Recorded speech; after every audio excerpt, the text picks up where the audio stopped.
Hi everyone, I'm Sam, and I'm with my wife. I forgot how I start this thing. It's me, Alex. And you're listening to The Honey I'm Home podcast. Nope, We're not doing it again. This is episode 8. Episode 8. That's so exciting. Yes. I'm having fun. Are you having fun? Oh, As you can tell, he's thrilled to be here. I'm having fun. He's having fun. Sam? Well, welcome back to a new episode of, I don't know, well, just a new episode. Of the Honey I'm Home podcast. I guess that's where I was going with that, yeah. Thanks for tuning in. Mm-hmm. It's been a blast. We'll see you next week. What? It's a short one today. It's a short one. Bye! No, I'm kidding. Sam, what have you been up to this week? This is our virtual journal, after all. Our digital, it is our virtual journal. Our digital journal. It's the week after Easter? No, Easter was 3 weeks ago, Sam. 2 weeks ago. 2 weeks ago. Okay, I'm not that crazy. What have we been up to? Your sister was in town. Yeah, my sister was in town. What did we do yesterday? No. I don't even know. Why am I having so many issues right now? I don't know. Do we need to restart this? I think we're okay. We're okay? We met with some friends for lunch today. That was fun. Yes. And we saw our worship pastor, worship leader, pastor at our dining hall today. Which was also my fun. Mom on Sunday. Was it Sunday or Saturday? Sunday. It was Sunday evening when we grabbed dinner with her and your siblings, and yeah, that was it. Because she was just here visiting for one day. Quickly, yeah. But your sister was here for college for a weekend. Yeah. For your youngest sister for 4 days. Yeah. Friday, Saturday, Sunday, and then they left on Monday with your mom. Yeah. So we had a little bit of time with her. Otherwise, just pretty usual. We dog sat. We dog sat the day. for a friend. Yeah, it was. Sam had a really good time with the dog. Good for me to have a dog in my care for 3 hours a day for 2 days. Yep. Gonna explain what that's from? No, just gonna leave it there. Yeah, it's from a video. There, I explained. You want to explain from? No, it's from a video. What else? I don't think we had a game night Friday night. We played some games with some friends. What did we play? Fun. Did we play Seven Wonders? We played Kaboo and Seven Wonders. Yes. Those are two of our current favorites. Current favorites, yes. Yep. Yeah. Well, that was it. That's all we did this week. Pretty chill. Anything we're looking forward to? Traveling maybe later? Yeah, we're hoping to travel. The weather is starting to turn nice, so we're looking forward to that. Our car is full of... covered of pollen. With pollen. Literally, 2 bees today confused our car with a flower. Like they were hitting the windshield, trying to get all the pollen. I wonder... Stop it. I wonder if anyone's done... You know how they say that like a cat has the IQ of like a 2-year-old human? I wonder what a bee has. They've got to be pretty dumb, right?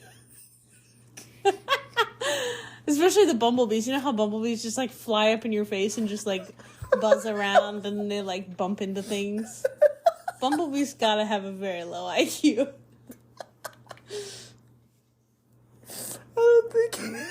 I don't think anyone's ever studied the IQ of a bumblebee. I'm sure if you look it up right now, that could be your fun fact of the day.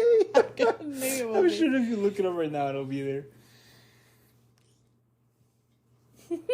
Anyways, so...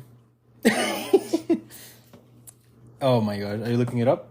Well, yeah. You want to tell the people? Well, I'm still reading. Oh, she's reading. Yeah. So today, we don't really have anything planned, as per usual, because it is just our journal. We're kind of losing grip on what is the point of this podcast. No, we're not. No, we're we're not. We're what does not. that mean? I don't know. It's been 5 minutes and we haven't said a single thing that's worth being heard of. Bees have... No, I'll say this for my fun fact today. I'm going to save it for my fun fact. Stay tuned then. Yeah. Stay tuned if you want to find out the IQ of a bee. Oh, gosh. All right, Sam, today what are we talking about? Well, I don't know why I said it in that order. What are we talking about today? Oh, you want me to answer? I'm just having a conversation with myself. It's your podcast. I'll tell you what I'm talking about today. It's your podcast. Today we're talking about... What is it? Oh, we're talking about love languages and the Enneagram.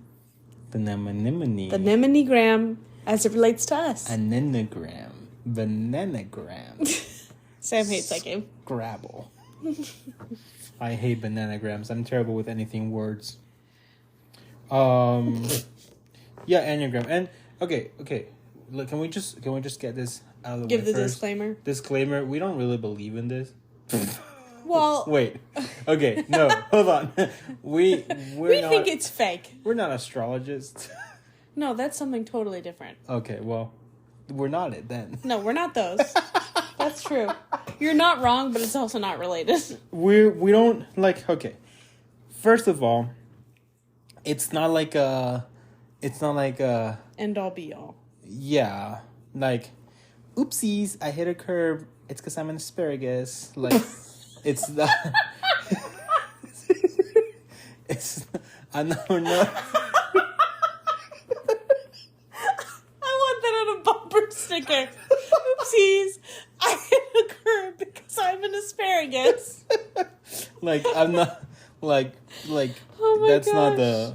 the like But we're not talking about astrology. I'm trying to say is that This is the Enneagram was so controversial when it came out because its roots and where it came from and yada yada blah, yada blah, blah, blah, blah, blah. and like fully agree and like I fully agree that its roots are very sketchy and that it's probably not good, probably not appropriate. It could have bad intentions, but on the other hand, what do you mean what? I don't think you're giving all these reasons why it's bad. But you're about to give the but if we're still going to talk about it. No. Well, yes, I guess so. Listen, I don't know, man. It's a tool. It is not an end-all be-all. It's not an identity statement. It's just it's like a freaking personality test. It's like taking a BuzzFeed quiz to see which kind of chili pepper you are. It's just like, it's not like, don't go up to someone and punch their face just because you're an 8.5 out of 9 enneagrams. Like, you just don't do that. Like, you don't say like, oh, I just did that. An excuse. Yeah. Yeah. It's not an excuse to be a terrible human. Right. Or a great human. I don't know. Anyways, I'm a type 5. What was it? I think I'm a type 5. Last time I did it which was years ago, but I'm a type 5 wing 6 is what it said. Which honestly, I liked how it described it. How did it describe it? I forgot. I don't remember, honestly. It was the investigator. Sam, tell us what are some characteristics of the type 5 that resonate with you? I like the mental castle. The Mind Palace? I call it my mental castle. Oh, okay. Can I call it that way, please? Yeah, you can. Okay, thank you. It's my mental castle. Sorry. It's a castle, not a palace. Lame. Castles are way better than palaces. You kidding me? I'm sorry. How often do you frequent castles and palaces? Castles and palaces, so you're like, this one's not as good as the last one. Well, the pictures I see of castles are better than the pictures I see of palaces. You want the big, like, stone castle? Like, with, like, the turrets? Duh. Okay. What? Fair enough. Have your castle. Why would I not want a castle? I'm just asking. Tell us what is inside this mental castle. Palaces. What? Well, my castle has a bunch of TVs. That are always on, and depending on which one I tune into, it's what my thought is.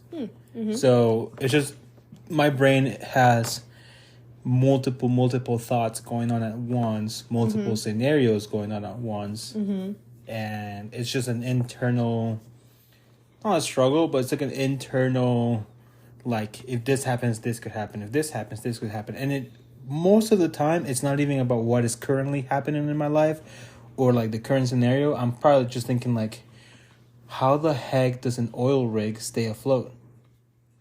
And that's a TV that's on in my head right now. And I can tune into it and give it more thought, where I could just mute it and just keep giving my attention to this conversation right now in the podcast. But like, it's in the back of my head. Or why are leopards spotted and tigers striped? Are zebras related to tigers? All of that is going on in my head right now. Oil rigs float? There's two types. A type that floats because where they are, it's too deep. Yeah. And a type that has like, what's it called? Like the concrete pillars? Pillars that go down to the ocean floor because it's shallow enough. I think I've only seen the ones with the concrete pillars. I don't think I've ever seen a floating one. Yeah, the ones that are very deep in the ocean are floating. Because it's way too... That's why they move with the waves. That's horrific. I love how I said that a while ago, and that's where you got stuck in. Yeah, I'm sitting here in my mind, like, because I've only seen the ones with the concrete pillars. Mm-mm. So I'm like, how are they floating? They're on concrete pillars. They all have pillars, but some of the pillars float. What? But like they go into a platform that's floating. Wow. Yeah. Okay. Well, that was my fun fact of the day. Maybe I'll YouTube that. You should. It's scary. Maybe I'll cry about it if I see it. Because you have what? Thalassophobia? Thalassophobia. Yeah. Yeah. So that's my brain. Like, it's a castle where like there's multiple rooms and every room has multiple TVs and they're all on. The room where it happens. And so it's also like an introvert, but also I'm a little bit of an extrovert. I'm like between introvert and extrovert, which that could be like the Myers-Briggs conversation. But it's the type that wants to gather all the information possible before making a decision. Internal processor. What else? I think it's called the investigator. Yeah. Is the 5-wing-6, but I just want to have... I think just the type 5 is the investigator. Or just the type 5? Okay. I think. I'm not sure. But it's just wanting to know all the information you possibly can. Yeah. I can go super deep into any topic that I want, and I want to learn. Like, the other day, I was, like, very interested in coffee, and so, like, I can...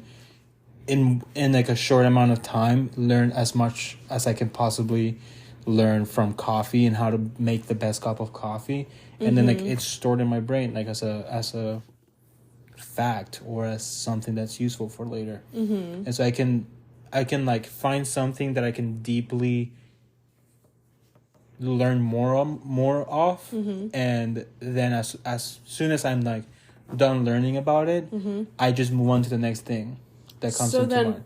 Have you always liked school, or have you had a difficult time in school because you're forced to study things that you don't care about? Difficult time, yeah. Yeah, because it's easier when it's things that I'm interested in. Yeah. Like, you'll give it hours if you're interested in it. Yeah. But if you're not interested in it, then it's like drudgery. Yes. Because then I can have a goal into it. I can have like I want to learn more about this one thing that I can enjoy with a group of people. So then, was your master's different than just like when you're a kid going to school and you have to go to every class? Or did it all still feel the same of like, I just have to learn this? Oh, in class I was terrible. Like in high school? Yeah. It sucked. Like I was an average student, but it was always hard because the learning style is also different. Like school right now is just, it's not preparing you to be an adult. It's just preparing you to be a 8 to 5 worker. Regurgitate. Yeah. Yeah. And so it's just bad in itself. Like it kills creativity, but like, I'm not saying that I'm super creative. I'm just saying that there's things that I will like want to go deeper in. Yeah. But those were not the same things that I was being made to talk. Yeah. Or like needed to learn and get an A on. Right. So that's why it was so tough. But my brain is just learn more, like, oh, this is interesting, learn about it. Like, it could be like bicycles, which is the best bicycle, which mountain bike is better. You're a thorough researcher when you, like, especially when you want to like either like invest time into something, or Mm-hmm. like if you're thinking about spending money on it, you will like thoroughly research to know what's the best option. Yeah. So like, yeah, exactly. Like if I want to, I'm like, I want a mountain bike. I'll like spend hours researching what's the best entry level. What's the like electric versus non-electric. Mm-hmm. Or when I was getting like my film cam, I was like looking, what does film photography entail? Yeah. Like, will I be able to use it, afford it? What's the best part of it? What's the worst part of it? So like Yeah. I know all the ins and outs Yeah. before I even start looking what I'm gonna buy. Mm-hmm. And it comes in with like its pros and cons. Yeah. Because I think its cons are just, I now like cannot get this out of my head. So like I'm watching YouTube videos. I'm watching like DIYs or learn yourself, and like Yeah. all I'm thinking of is that one thing. So I'm like hyper fixated on a thought Yeah. or an It's hard idea. to like pull out of that. And then and so it's hard because then that becomes the loudest TV in the room, yeah. and then the other TVs I kind of give any attention Yeah, to. but maybe it's not the most important TV Exactly. in the room. Because then like Yeah. I could have a class that's important, but I'm out here looking for like, it's a V8 engine better than the V6. Yeah. And I'm like, I'm nowhere near buying a car right now, but like my math homework is due, but I'm like, I need to know which engine is better. Which engine's best? So like it can come as a con, and like yeah. you can add procrastination to that. You can add like Perfectionist? perfectionism, yeah. Which I don't think I've had a huge issue with that, but Yeah. it's definitely been But like maybe in the way of like having to follow a thought through till you feel like you completely understand it. exactly. So that's also something that I had to work through a lot, and like at this point I'm better at it, and I'm able Yeah. to set like stronger boundaries between like, okay, this is a good time that I can have to research something I'm interested in, and then it's time to set that To, like, apart move and it then on, move on. do something that requires a priority. So I'm good at that now. Yeah. But like when But like when you were a kid, probably it was really hard. yeah, especially like in high school and like early in college, it was very very tough. What's the Wing 6 about, and where do you see that play out in your The wind, I don't remember, to be honest. the Wing? A 6 by itself is the loyalist. Okay, I was gonna say I think it's the friendship side of the 5, and that makes sense. Yeah, the loyalist is just being a good friend. Mm-hmm. That's what it was. I was pretty sure. I think it was friendship is what the Wing 6 gives onto that, and it's just the like having very very strong boundaries and very tall walls between your emotions and others. But once I let someone in, like they're in. They're in. But as soon as they do something against me or like break my trust, they're fully out. And so it's a very like fine line. Kind of black or white. Yeah. And so it's like I'm very loyal. Like if I have your back, I have your back. But if you break my trust, it takes time to rebuild it. Type of friendship. Yeah. Which can be good and bad. Like it takes time to develop, which is the bad thing. But the good thing is that once there's a friendship, it's a solid friendship. Yeah. Type of loyalist. I think that's when it comes to. I think with relationships, it was just the same thing of like you just have strong boundaries. Again, you want to know all the information you can before committing to anything, including like a relationship or a friendship. And so it just takes more time committing to something, and it's kind of like once you've made your decision, you know you've done all the research possible, you know all the things that you could possibly know and be sure of before making the decision, and at that point like you're sure of it. And so that putting that into a friendship wording or a relationship wording. So I remember it was. I had a question, but I just forgot it. Oh, have you ever had a friend who, like, you let them into that inner circle, then they broke your trust, and so they're back outside the wall again, and then they were able to, like, regain your trust and come back in? Yeah. Yeah. Yeah. I've had. So it's not like it's And it's- impossible. It probably just takes a lot of work. It just takes more work. Yeah. But it's also, like, it hasn't been... Some of those multiple have been just... I've had friendships that have kind of, like fizzled out. And so it's not that they are no longer in my inner circle. It's just that I don't consider them in their circle. But once I think this is the negative side. Is like once I see motivation in them to reignite that friendship, then I'm like, oh, okay, then yeah, we're good. Oh, I see what you're saying. Mm-hmm. That happens more often than not. Mm-hmm. But I am now learning, and I think this is like the healthier side, is learning that I can also reach out and try to reignite those friendships without waiting on them to do it, and then just consider them like, oh, we were friends, or we're distant friends. Mm-hmm. But like, no, I can also reach out and say like, hey, do you want to hang out? Do you want to like talk? Yeah. Can we schedule a time? And learn that it doesn't mean that they're no longer my friends, or they don't care about me, or they don't want to be friends. It just means that life happens. We all get busy. Like, I'm busy, they are busy. That doesn't mean we don't want to be friends anymore. Yeah, they don't care about you anymore. And so learning that, oh, like we can keep the relationship just in different terms, but still be as close and confident in each other. And then also learning that I don't have to, like, they don't have to earn my trust for me to trust them. Like, I'm learning that's a good word. Yeah. Like, I'm learning how to trust without waiting for them to earn my trust. Right. Which has also been very good and helpful. I think that was one of like the hardest things too. Yeah. Was the like, oh, you have to earn my trust before I can trust you. You have versus like, I give you trust until you give me a reason not to. Yes, exactly. So it's like, I think in the unhealthy version, I had like just walls and no doors, and now I'm learning that these walls can have doors, and like I can willingly open them, or I can just willingly tell them to go out. Yeah, and that's okay too. But yeah, that's good. That's very interesting.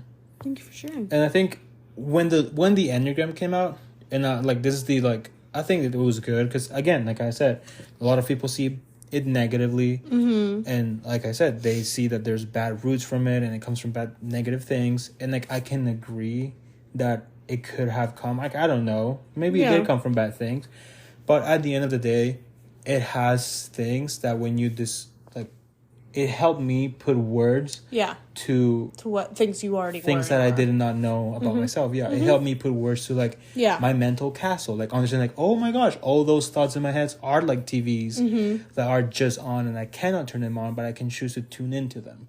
Like hyperfixating into something like that, like reading the type 5 thing and reading the wing 6 helped me put words like to myself. And then I also learned like, oh, that doesn't mean I'm just a 5. That doesn't mean I'm just like, that's who I am, and everyone else has to deal with it.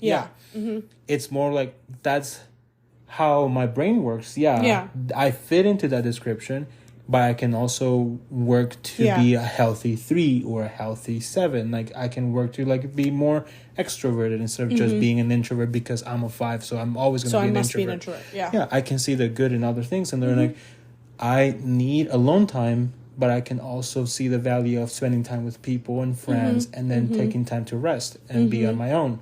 And so that helped me put words into those kind of like, not really feelings and emotions, but more like the characteristics that I had that I didn't know how to describe. To help also others understand me and help me understand myself with regards to others. And so that's how helpful it was for me, but also learning as well that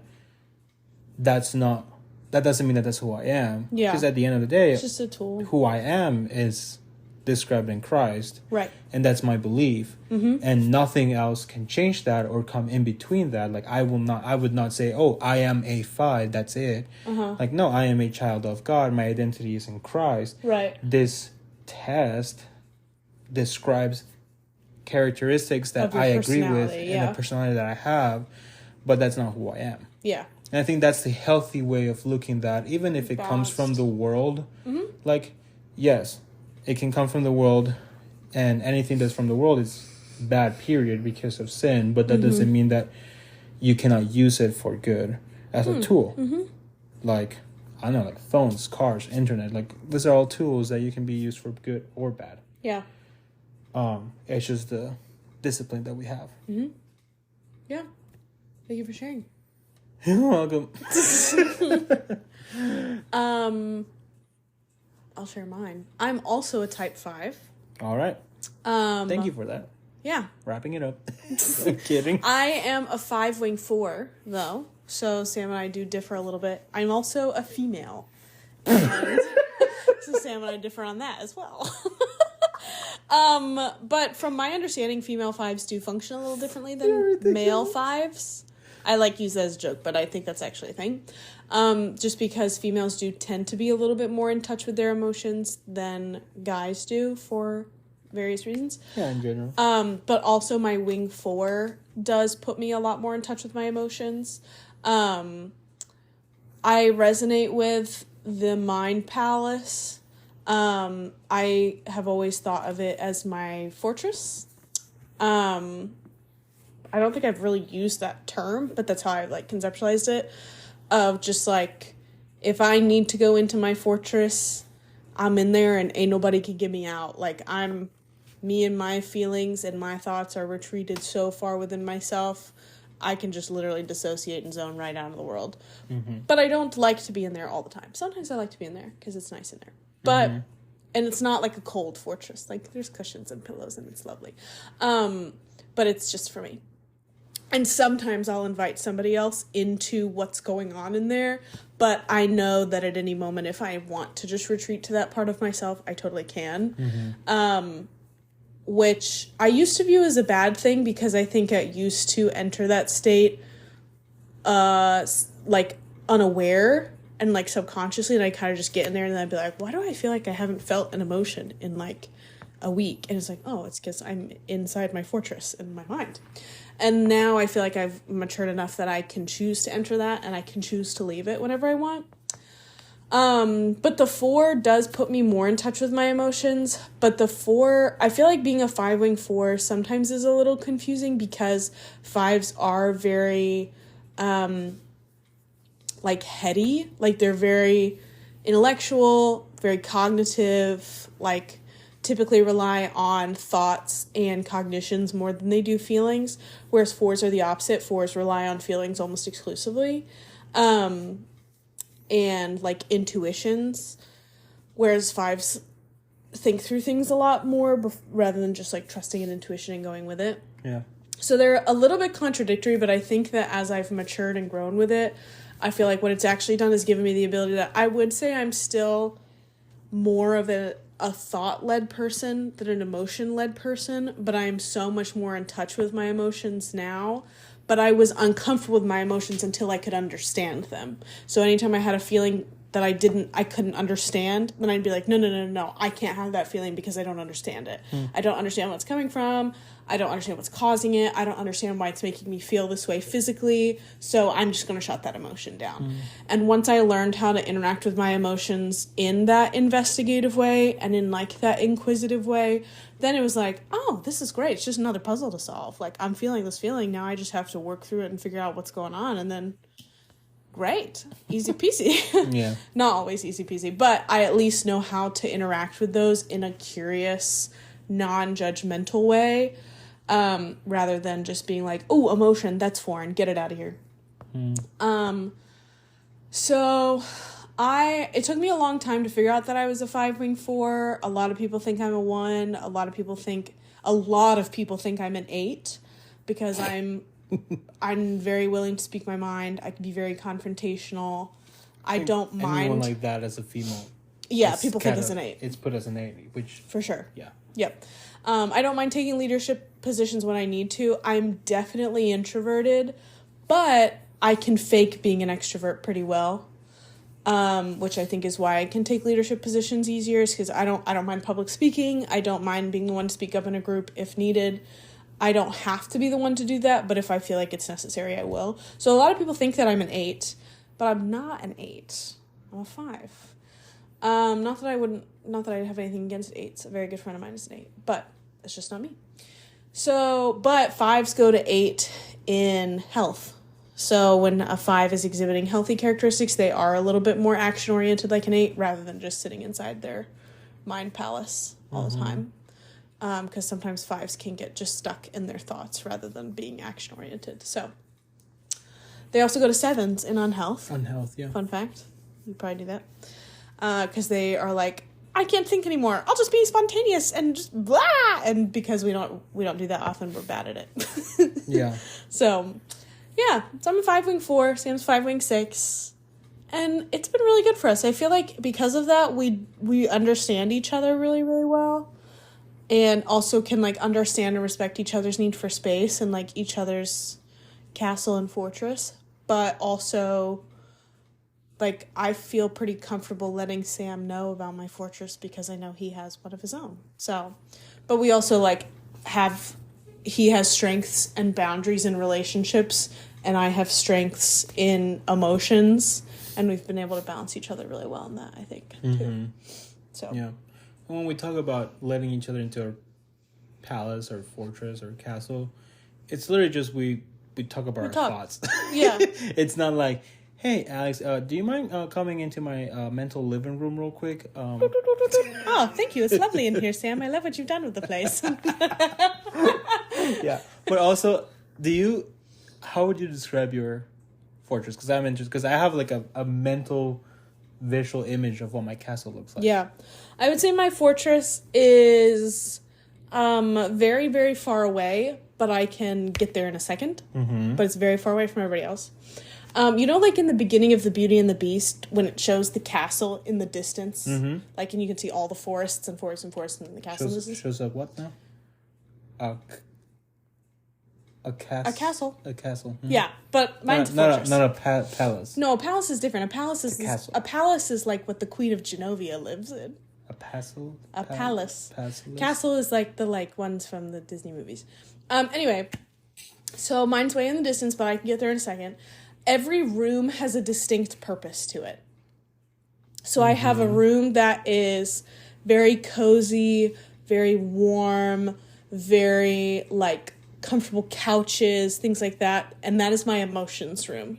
I go in there to process and think about my emotions exclusively. Nothing else happens in there. And then I have a room that is my, like, decision-making / situation room, which is where I would say I spend the most of my, like, work time. Anytime that I'm, like, thinking or learning is, well, not learning, actually. Anytime I'm making decisions is in a room that's, like, basically a big conference room, and there's a bunch of filing cabinets. And if I'm like, I need to make a decision on this, then I go to that filing cabinet, I pull out the file, and I deal with what's in the file. And then if there might be 20 different things I'm making decisions on, but all of those files go neatly back into the filing cabinet once I've made the decision on them. Which is why when I can't make a decision, it feels like there's 30 filing cabinets open. That can get really stressful to me. And then there's another room that is, like, essentially a big library, and that's my learning room. Which is why I found about myself going through school that I don't do well with, like, oh, I've got, like, 30 minutes. I'm just going to, like, go sit and study for 30 minutes. Like, I need to be able to enter that part of my mind and be there for, like, 3 or 4 hours to be able to, like, learn information. Which I think is where, like, I also have that kind of hyperfixation thing. Like, I'm going through a phase right now of audiobooks where I listen to audiobooks all the time. And they're all kind of, like, in the same world as each other. I went through a phase where I got, like, really into like neurobiology, and I, like, watched hundreds of YouTube videos and listened to podcasts and read books about neurobiology, and, like, that was just, like, hours in my room. But even, like, school wise, like, if I'm taking a class, I'm going into that room mentally to be able to learn content and keep it in my brain. Those are the main rooms. That's pretty cool. And then I also have a place in my fortress where I talk to God. And that is like, you know, in, like, I don't know what movies this would be, but, like, maybe, like, Harry Potter, Lord of the Rings, something like that, where it's, like, clearly used to be, like, a stone chapel, but it's, like, it's the ruins, and so it's outdoors, and there's, like, vines and stuff. That's where I meet with God. That's really cool. Is in that, like, chapel area. I have a similar thing too. Really? Wow, we've never talked about this. No, I've never explained my fortress to you. Yeah, I know. That's pretty cool. Wow, thank you for touring. Touring. Yeah. Do you wanna see mine? Yeah. Yes. So on the right, you have. No. So mine is like imagine you're like your, I don't know, typical medieval or like Scotland old family lordship castle, like like with the flags and banners. Yeah, with like flags. I think it's like a big purple banner. I don't know why it's purple, because I like blue, but it's purple. Because that's what kings and queens have, is purple. Yeah. It's the color of royalty. It is. Does it have a gold lion on it? No, it has gold linings on the sides. Oh, like fringes? On its side, yeah. And then there's an emblem in the middle that I cannot manage to change. You know that there's... what is it? I don't know. Is it like the shield? It is like a shield, but I can't okay. describe it. It's very blurry, because I can only see my castle from afar, and then I can just and be then you're inside. just in it. Mm-hmm. Oh, very interesting. I cannot like travel. I cannot see around it. It's the picture. It's like it's a picture, and then I'm inside. On the inside, I can move around. Mm-hmm. It's so weird, but that's how my brain works. Mm-hmm. But first of all, which I think is interesting, the castle, it's on top of one hill / mountain, like very, very cartoonish style. Like makes no sense, because there's no access to it. Like there's no roads, there's no it's just bridges. It's just up there, and you just get in it. It's surrounded by a lake, huge body of water, so there's absolutely no access to it. So that's why I cannot. Remote. It. Very isolated, very defended. Can I tell you a side story real quick? Sure. When my family... So I like studied castles before my family went to Europe when I was a kid. And I read that in the moats, when like years and years ago, they would put like... I don't know how true this is, but I read somewhere they'd put like crocodiles and alligators in them. So then when we went to Europe and we were exploring castles, there was... Most of the moats around castles are empty now. There was one that it was full of water. And I was so terrified that I was going to fall in and get eaten by a crocodile, because that's what I read in a book. There were definitely no crocodiles in it anymore, but I was like horrified that I was going to get eaten by a crocodile in England. I mean, that was a defense. Yeah, so people didn't go through it. So people couldn't, like if they wanted to invade silently, they would have to be in crocodile-infested waters. But no, mine is like not even that. It's just water. It's just straight up a huge lake that you cannot like go through, and then it's on top of a hill, and it's 2 big towers on the sides. The back is very hidden, but then inside it's this huge high ceilings, very ornate, decorated, red rug going directly towards what is my main... Imagine like a broadcast room with all the big TVs, but there's one big TV where I can choose which little one to put up there. Yeah, which thought, which idea, whatever I'm like focusing on, that goes in the middle. That's the big TV. Around it are smaller, like old school TVs, like old, like huge bag, like not the like flat the screens, but like the thick ones, but they're all like flush in the TVA. wall. Yeah. Actually, like if you've seen Loki in Disney Plus, imagine the TVA, that style of TVs, but like up against the wall, and the red rug goes all the way up to it, and then this is this huge stone wall with all the TVs in front of it, all in nice rows of 4 by infinity to the top. So it's a row of 4 on the left, going all the way up until you lose sight, and then there's one small gap in between that leads up to the big TV, and then another row of 4 on the right, and then all the way up. Wow. And then the gap that overlaps with the big TV is just like 2 on each side of the TV, and then back to 4 all the way up. That's the main room. And then I have smaller rooms that I can turn to the left to, and it's a smaller room, like where the TVs are just going around in like a hemisphere or a semicircle.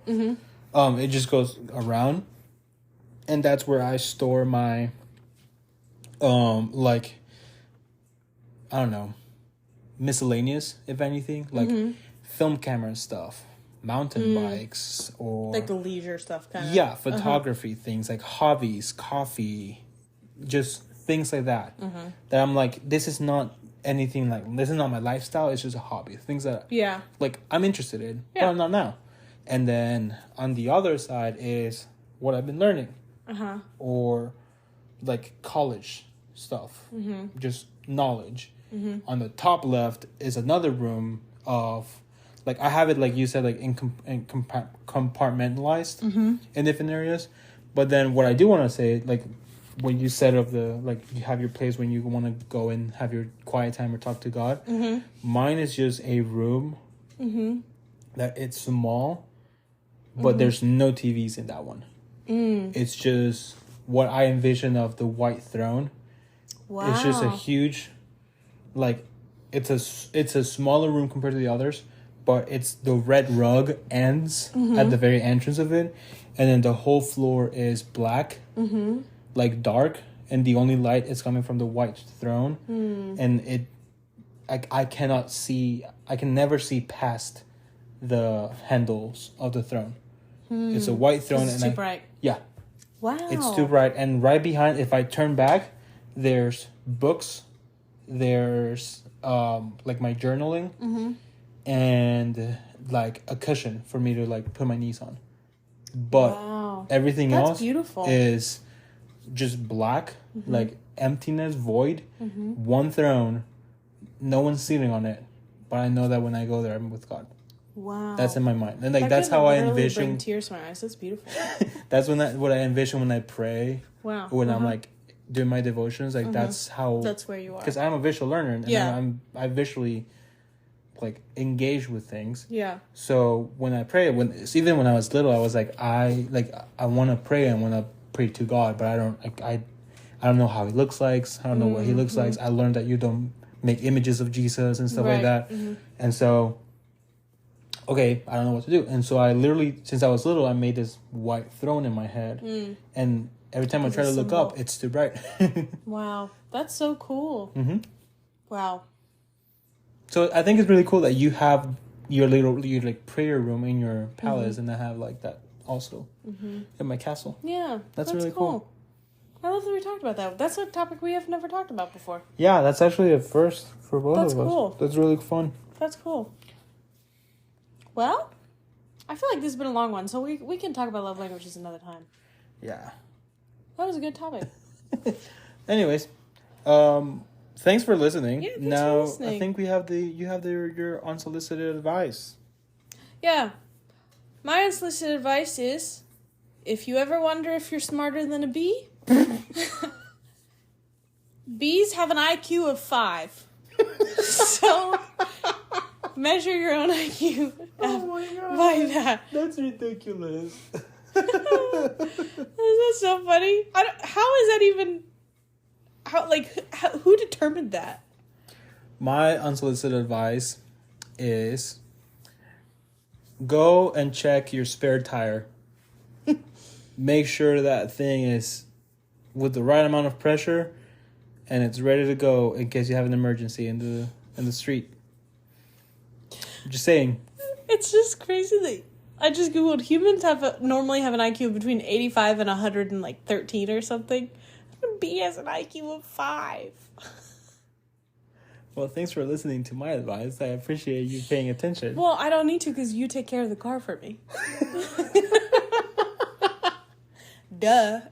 That's a boy job. That's fair. Well. Anyway, thanks for listening, guys. Hopefully you found that interesting. Maybe you can think about what your brain is like. Maybe you don't have a palace. Maybe one of our friends said she has a field. Yeah, not everyone has like a visual thing. I know some people feel like it's like a library or like a building. So maybe you can give some thought as to what you think your brain is like. And tell us if you see us in person. Or not. I'm kidding. I would love to hear. All right. Thanks for listening. Bye. Bye.